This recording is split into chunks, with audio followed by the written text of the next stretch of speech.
Welcome to tell now. आइए जानते हैं इंडिया की टॉप न्यूज के बारे में। तमिलनाडु के सत्तनकुलम में दो शॉपकीपर्स पी जयराज और उनके बेटे जे बेनिक्स को 19 जून 2020 को उनकी शॉप से अरेस्ट कर लिया गया था क्योंकि उन्होंने कोविड लॉकडाउन के रूल्स को फॉलो नहीं करा था। उनकी कस्टोडियल टॉर्चर एंड ब्रूटलिटी की वजह से डेथ हो गई थी। आइए जानते हैं पूरी खबर के बारे में। जयराज एंड बेनिक्स को 19 जून 2020 को अरेस्ट कर लिया गया था क्योंकि उन्होंने अपनी mobile shop as per covid lockdown rules close नहीं करी थी।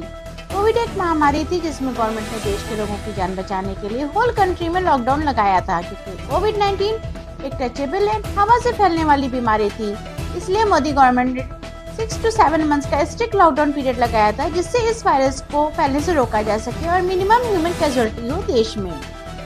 इस कस्टोडियल डेथ में 10 पुलिस वाले इन्वॉल्व पाए गए जिन्होंने ब्रूटलिटी से पी जयराज और जे बेनिक्स को मारा था। इन पुलिस वालों के नाम है inspector S Shridhar, sub inspector P Raghu Ganesh, K Balakrishnan, special sub inspector Paludurai, head constable S Murugan, A Samuthurai and constable M Muthuraj, S Chelachidurai, Thomas Francis and Veluthuram. ऐसा बताया जा रहा है कि पुलिस ने उनको इसलिए अरेस्ट करा था क्योंकि उन्होंने पुलिस वाले को ईएमआई में फोन देने से मना कर दिया था। इन पुलिस वालों के अगेंस्ट 302 का केस लगाया गया है। एक एक्यूज्ड स्पेशल सब इंस्पेक्टर की डेथ हो चुकी है।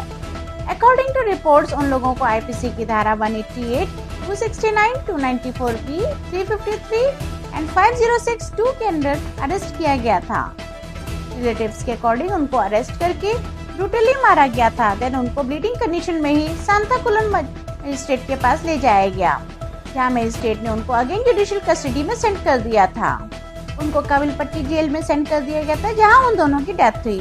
ये केस सीबीआई को हैंडओवर कर दिया गया था। जज ने कहा जहां पावर होती है वहां अकाउंटेबिलिटी होनी जरूरी है। उन्होंने ये भी कहा कि पुलिस वालों की ब्रूटलिटी का इंटेंशन जान से मारना था। जज ने कहा पुलिस वालों ने अनआर्म्ड पीपल को अटैक करा है, उन्हें माफ नहीं किया जा सकता और उन्हें उनकी एज, फैमिली या बैकग्राउंड के बेसिस पर सजा को माफ नहीं किया जा सकता। राहुल गांधी और क्रिकेटर शिखर धवन ने भी जस्टिस की डिमांड करी थी। विक्टिम्स का कोई क्रिमिनल पास्ट भी नहीं था, तब भी उनको unbearable assault and torture whole night police custody में दिया गया। बेनिक्स की डेथ 22 जून को हो गई थी जबकि उसके फादर की डेथ नेक्स्ट डे हुई थी। अपनी राय हमें कमेंट में जरूर बताइएगा। Thank you for watching till now. Please like and subscribe for more genuine news.